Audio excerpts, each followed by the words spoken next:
Good morning student, स्वागत है हमारे ऑनलाइन क्लास में। हम चैप्टर 9 प्रकाश के बारे में पढ़ रहे थे, जिसमें हमने गोलीय दर्पण से संबंधित कुछ परिभाषाओं के बारे में हमने पढ़ा था। आज हम उससे आगे की जो परिभाषाएं हैं उसके बारे में पढ़ेंगे। तो हमने यहाँ पर लास्ट टाइम जो है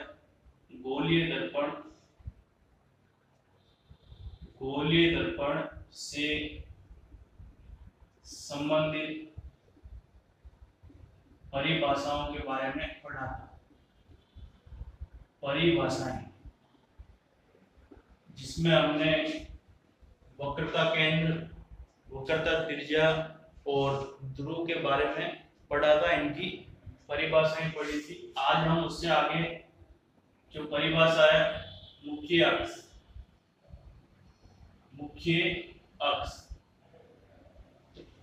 का मतलब ये है कि ये अवतल दर्पण है या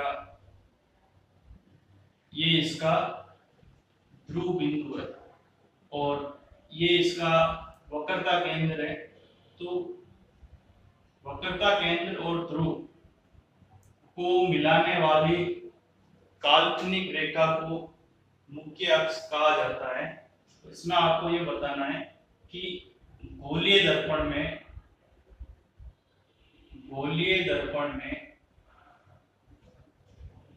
ध्रुव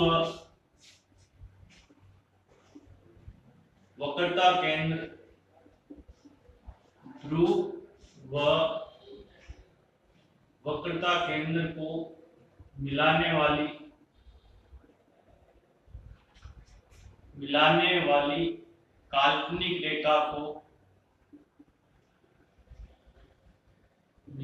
वाली काल्पनिक रेखा को मुख्य अक्ष कहा जाता है।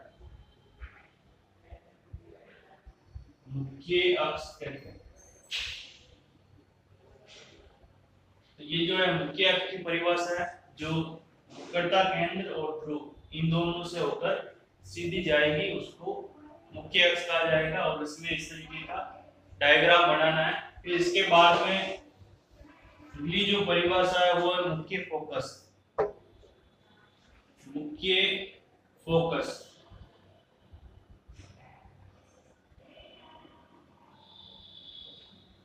मुख्य फोकस ये उत्तल दर्पण और अवतल दर्पण दोनों का अलग अलग होता है। तो पहले हम यहाँ पर अवतल दर्पण का मुख्य फोकस पढ़ेंगे। अवतल दर्पण का मुख्य फोकस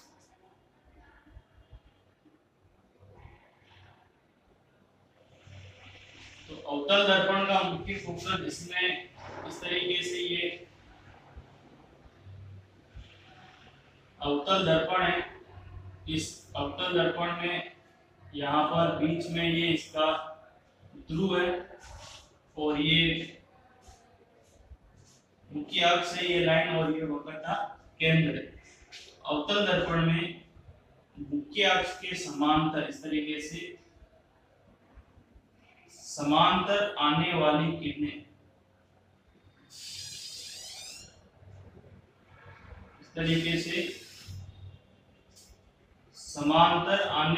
किरणें परावर्तन के पश्चात यहां से टकराकर ये वापस इस तरीके से परावर्तित होगी।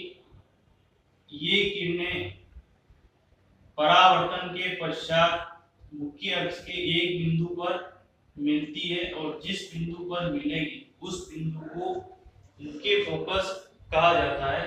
तो अवतल दर्पण का मुख्य फोकस इस तरफ होगा और ये वास्तविक मुख्य फोकस होता है, क्योंकि यहाँ पर किरणें जो है आकर के वास्तव में मिलती है। तो इसकी जो परिभाषा है वो इस तरीके से बतानी है कि अवतल दर्पण में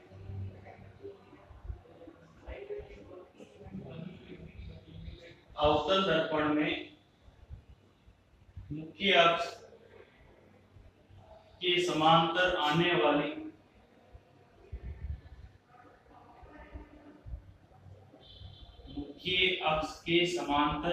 वाली प्रकाश किरणें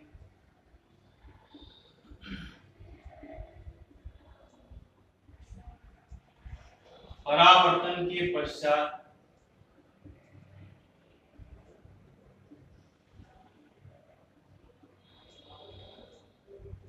मुख्य अक्ष के एक बिंदु पर मिलती है, मुख्य अक्ष के एक बिंदु पर मिलती है, जिसे अवतल दर्पण का मुख्य फोकस कहते हैं।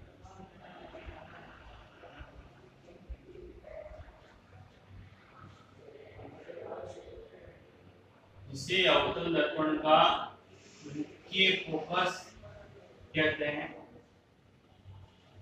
तो ये जो है अवतल दर्पण के मुख्य फोकस की परिभाषा और इसके साथ में इसका जो है डायग्राम बनाना है। तो इसके बाद में इसी तरीके से उत्तल दर्पण का मुख्य फोकस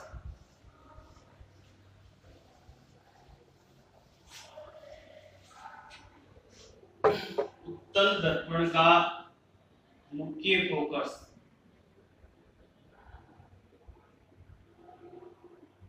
उत्तल दर्पण का मुख्य फोकस उत्तल दर्पण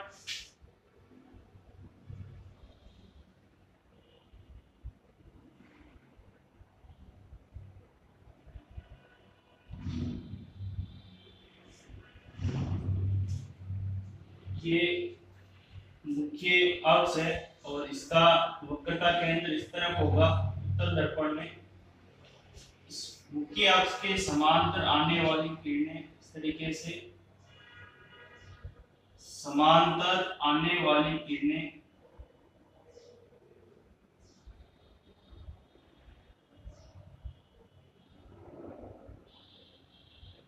परावर्तन के बाद इसमें ये फैल जाए, अलग अलग दिशाओं में चली जाती है। ये किरणें इस तरीके से अलग अलग दिशाओं में फैल जाती है, एक बिंदु पर नहीं मिलती है। ये किरणें मुख्य अक्ष के एक बिंदु से आती हुई प्रतीत होगी, मुख्य अक्ष के एक बिंदु से आती हुई प्रतीत होती है, लेकिन वास्तव में ये किरणें यहीं से टकराकर अलग अलग दिशाओं में चली जाती है, लेकिन ये इसके पीछे की तरफ एक बिंदु से आती हुई प्रतीत होती है। जिस बिंदु से आती हुई प्रतीत होगी वो उसका मुख्य फोकस होगा। तो उत्तल दर्पण का जो मुख्य फोकस है वो वास्तविक नहीं होता, ये आभासी होता है। तो इसकी जो परिभाषा है वो इस तरीके से बतानी है कि उत्तल दर्पण में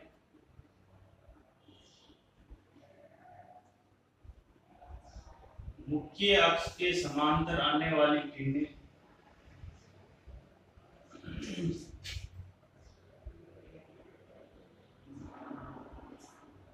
मुख्य अक्ष के समांतर आने वाली किरणें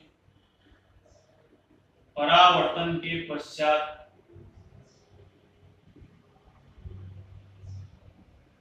फैल जाती है।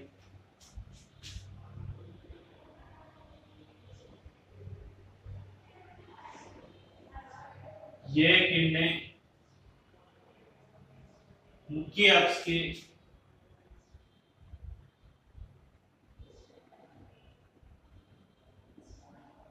एक बिंदु से आती हुई प्रतीत होती है।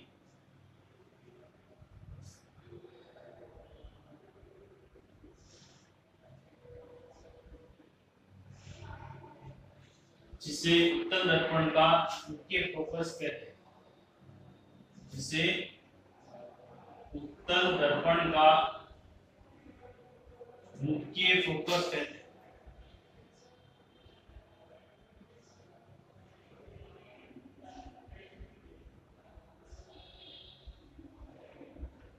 ये जो है उत्तल दर्पण का मुख्य फोकस है और इसके साथ में इसका ये डायग्राम बनाना है। फिर इसके बाद में इसमें लास्ट जो परिभाषा है वो है फोकस दूरी।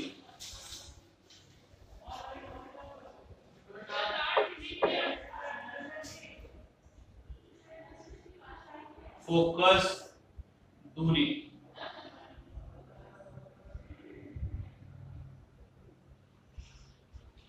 फोकस दूरी का मतलब ये है कि किसी भी दर्पण में ध्रुव और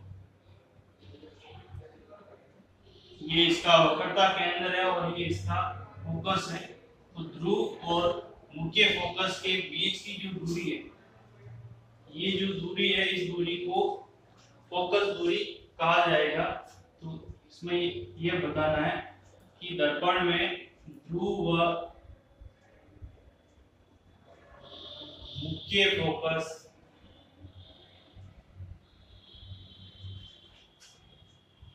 के बीच की दूरी को फोकस दूरी कहते हैं।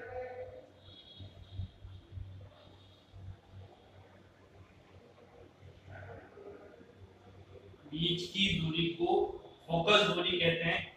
फोकस दूरी हमेशा जो है ये यहां से लेकर यहां तक ये वक्रता त्रिज्या है, तो फोकस दूरी जो है हमेशा वक्रता त्रिज्या की आधी होती है। इसका सूत्र है बराबर r/2। f फोकस दूरी है, r जो है वक्रता त्रिज्या है। तो यदि हमें वक्रता त्रिज्या दे रखी है और फोकस दूरी निकालनी है तो उसमें 2 का भाग दे दो, जिससे फोकस दूरी आ जाती है। तो ये जो है गोलीय दर्पण से संबंधित परिभाषाएं हैं। अब इसके पश्चात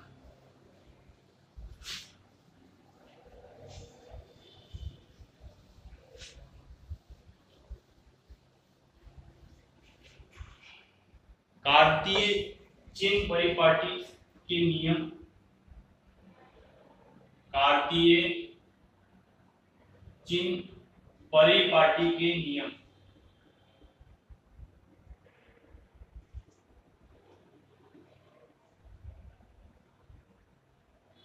कार्तीय चिन्ह परिपाटी के जो नियम है वो इस तरीके से है कि ये एक दर्पण है और ये इसका ध्रुव बिंदु है, ये मुख्य अक्ष है। कार्तीय चिन्ह परिपाटी के नियम के अनुसार गोलीय दर्पण में सभी दूरियां ध्रुव से मापी जाती है। ये x अक्ष है और ये y अक्ष। खड़ी लाइन है वो y अक्ष है और जो क्षैतिज लाइन है वो x अक्ष है। तो इसमें पहला जो नियम यह है कि गोलीय दर्पण में सभी दूरियां ध्रुव से मापी जाती है, ये पहला नियम है। दूसरा नियम यह है कि बिंब का मतलब है वस्तु। बिंब को हमेशा ध्रुव से बाईं तरफ रखा जाएगा और बाईं तरफ जो है x का मान माइनस में लिखा जाता है और दाईं तरफ x का जो मान है वो प्लस में लिखा जाता है, धनात्मक इधर ऋणात्मक।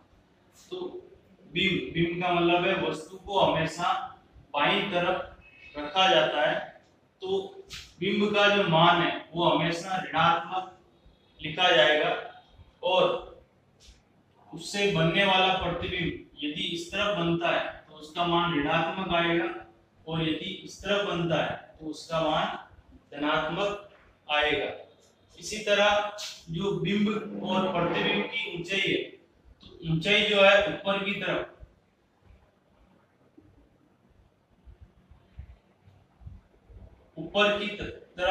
ऊंचाई प्लस में लिखी जाएगी और नीचे की तरफ ऊंचाई जो है माइनस में लिखी जाती है। तो ये जो है कार्तीय चिन्ह परिपाटी के नियम है कि सभी दूरियां ध्रुव से मापी जाएगी।